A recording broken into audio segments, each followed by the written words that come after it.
আমরা এই ভিডিওতে আপনাদের দেখাবো কিভাবে আপনাদের পেন ড্রাইভটি আপনারা বুটেবল করতে পারেন ফর উইন্ডোজ ইনস্টল বা কনফিগারের জন্য যেটাই বলেন। এর জন্য আমাদের একটি সফটওয়্যার প্রয়োজন হবে। আমার এখানে এই সফটওয়্যারটি নামানো আছে। আমি এর জন্য ব্যবহার করেছি, অনেক রকম সফটওয়্যার থেকে করা যায়, আমি এখানে ব্যবহার করেছি রুফোস সফটওয়্যারটি।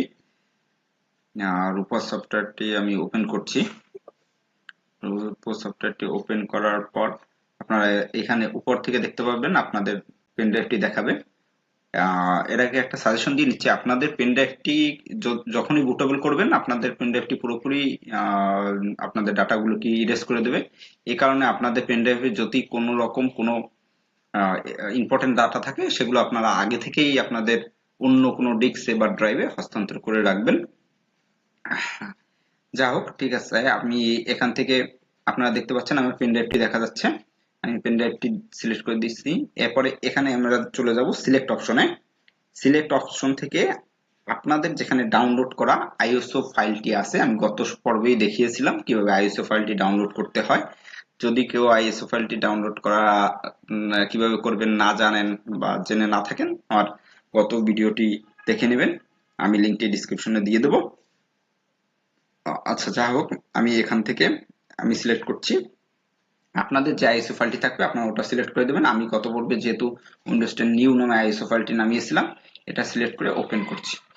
ওপেন করার পর এখান থেকে আপনাদের যে জিনিসটি লক্ষণীয় বিষয়, যে আপনার বর্তমানের পিসিটি বা ল্যাপটপটি কোন পার্টিশনে আছে, যে পার্টিশনে থাকবে আপনারা সেই পার্টিশনেই দিবেন। অর্থাৎ আমি বুঝাতে চাচ্ছি এখানে জিপিটি আছে না এমবিআর আছে, আপনারা সেভাবেই দিবেন। এখন প্রশ্ন হচ্ছে যে ভাই আমি আমার ল্যাপটপটি জিপিটি না এমবিআর আমি কিভাবে বুঝবো? এর বোঝার জন্য আমি শর্টকাট ছোট একটা টেকনিক আপনাদের দেখিয়ে দিই। আপনারা মাই দিস পিসি থেকে রাইট বাটন ক্লিক করবেন, ক্লিক করে চলে যাবেন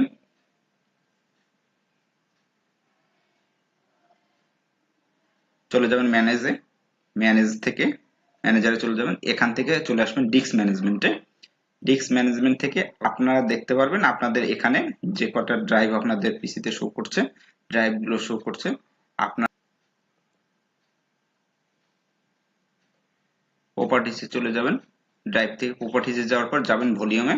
ভলিউম থেকে আপনারা দেখতে পারবেন মাস্টার বুট রেকর্ড, এখানে এমবিআর, মানে আমার পিসিটি এমবিআর আছে। আপনারা আপনারা এইভাবে চেক করবেন, চেক করে দেখবেন যে আপনাদের ডিভাইসটি কোন পার্টিশনে আছে, জিপিটি আছে না এমবিআর আছে। যেহেতু আমারটি জিপি এমবিআর আছে, আমি এমবিআর দিব। এমবিআর দেওয়ার পর এখান থেকে আমি স্টার্ট করব। স্টার্ট করার পর ঠিক আছে, আমার এগুলো থাক, আমি এগুলো কিছুই দেব না, এখান থেকে শুধুমাত্র ওকে করে দেব। এখানে বলা হয়েছে যে create the local accounts with the user name, আমার পিসির ইউজার নেম, মানে যে আমি বুকটা করব সেটার ইউজার নেমও সেম থাকবে কিনা। আমি এগুলো কিছুই চাচ্ছি না, আমি এখান থেকে সরাসরি নতুন ভাবে চাচ্ছি। এর জন্য ওকে করে দেব। ওকে করে আবার ওকে করব।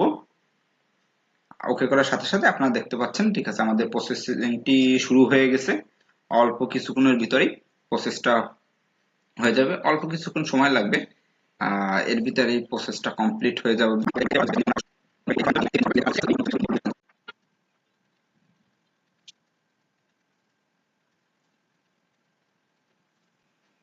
হ্যাঁ বন্ধুরা, দেখতে পাচ্ছেন আমার অলরেডি অলমোস্ট কপি কমপ্লিট হয়ে গেছে। আইএসও ফাইলটি 97.6% হয়ে গেছে।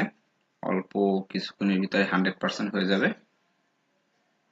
আমরা আরো একটু ওয়েট করব এবং আরেকটু ধৈর্য ধরে আমাদের সাথেই থাকবেন। হ্যাঁ বন্ধুরা, দেখতে পাচ্ছেন আমাদের পেন ড্রাইভটি ইতিমধ্যে রেডি মোডে চলে আসছে। আমি চাইলে এই পেন ড্রাইভটি থেকে এখন যে কোনো পিসি বা ল্যাপটপে আমাদের উইন্ডোজ 10 ইনস্টলের জন্য এটিকে ব্যবহার করতে পারি। আপনারা এই নিয়মেই আপনাদের পেন ড্রাইভ গুলো বুটেবল করতে পারেন। আর এছাড়াও যদি আপনাদের বুটেবল করতে কোনো রকম কোনো সমস্যা হয় আমার কমেন্ট বক্সে জানাবেন, আমি রিপ্লাই দেবো। রিপ্লাই দিয়ে সবসময় আপনাদের সাথে থাকবো।